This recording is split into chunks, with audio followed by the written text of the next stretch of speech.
Na terceira federación deronse resultados diversos para os equipos barbanzáns. O Boiro impúxose con autoridade por 3-0 a Orosa, mentres que o Noia caeu pola mínima nun partido igualado contra o Céltiga. Dende o primeiro minuto, o Boiro deixaba claro o seu dominio. Nunha xogada illada, Facu recibiu o balón na área, controlou con calma e disparou á portería, superando a Chama cun disparo que pasou entre as súas pernas. Un comezo imperioso que sorprendía ao Arosa.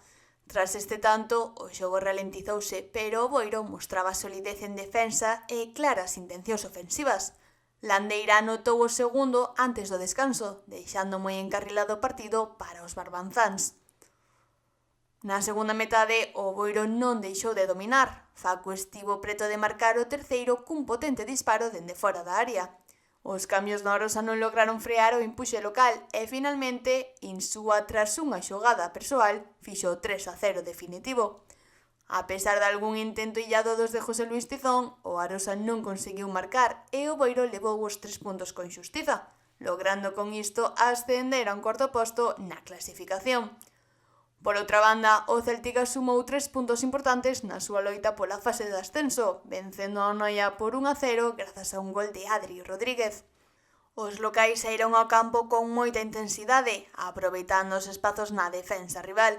Nos primeiros minutos, Guille e Anxo xeraron 2 ocasións claras, pero non foi ata o minuto 10 que chegou o gol.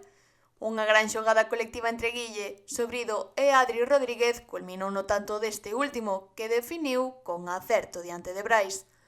O gol temperán obrigou a Noia a adiantar liñas, o que permitiu aos locais controlar mellor o balón e defender a súa vantaxe. A pesar dos intentos do Noia por empatar, o Céltiga mostrou solidez defensiva e soubo xestionar os tempos do partido. A vitoria mantén o equipo de Luís Carro en postos de fase de ascenso, mentres que os barbanzáns agardan na zona oposta nun 16º posto que os deixan en perigo nesta liga.